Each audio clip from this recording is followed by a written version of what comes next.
Let's try an example. Below is the graph of the derivative of the function f. In other words, this graph is f prime of x. And the domain of the original function is the set of all real numbers, and it's continuous everywhere. Use the graph of the derivative to determine the following: the intervals on which f, the original function, is increasing, the intervals on which f, the original function, is decreasing, any relative extrema that occur, intervals where f is concave up, intervals where f is concave down, and lastly, points of inflection. We're going to break these down and solve or answer each of these criteria in the next few slides. So the first question is, what are the intervals on which f of x is increasing?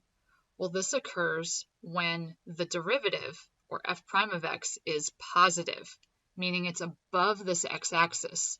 So here in this graph, it's shaded with yellow, and wherever this occurs in the function, it's traced over with a red pen here.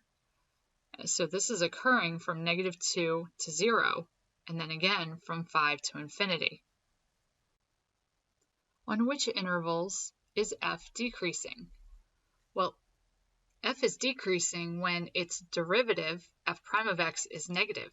So we shaded down here below the x-axis, and this is satisfied within this section, which is from -infinity to -2, and then in union with this section from 0 to 5. And now that we know where the function is increasing and decreasing, we can determine the relative extrema. They occur whenever the derivative is equal to 0. So we have -2, 0, and +5.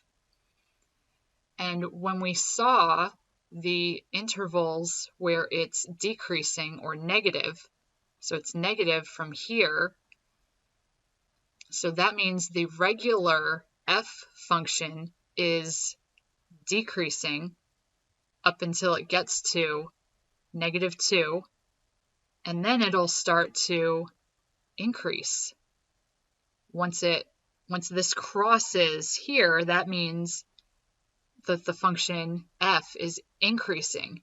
Therefore, we would have a local minimum at x equals -2.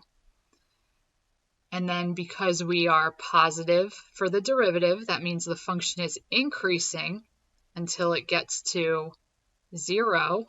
And then once it gets to 0, it's going to start to decrease again because its derivative is negative.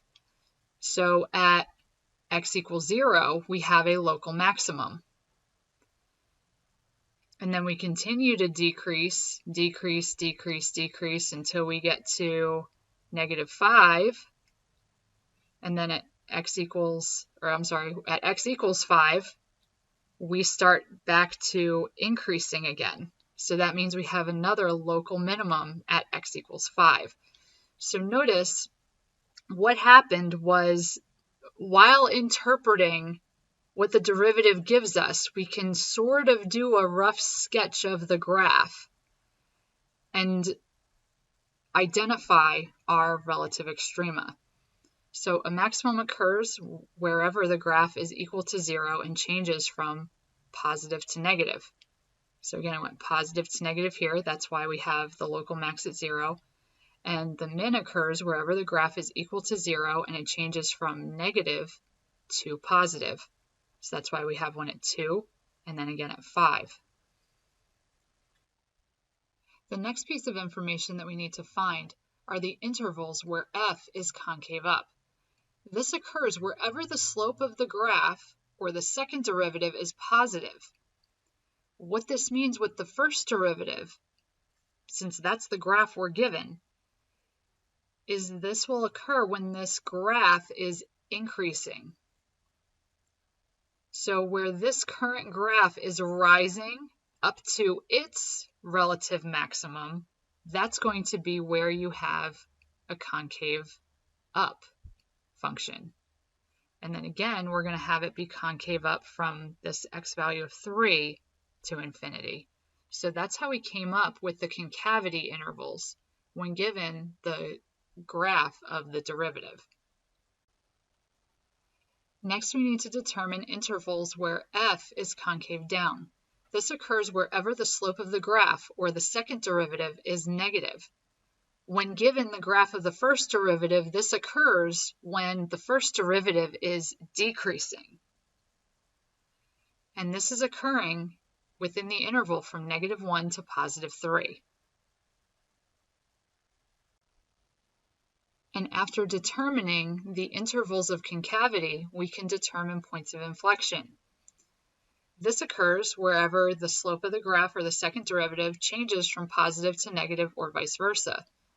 This is equivalent to when the graph of the first derivative changes from increasing to decreasing or vice versa.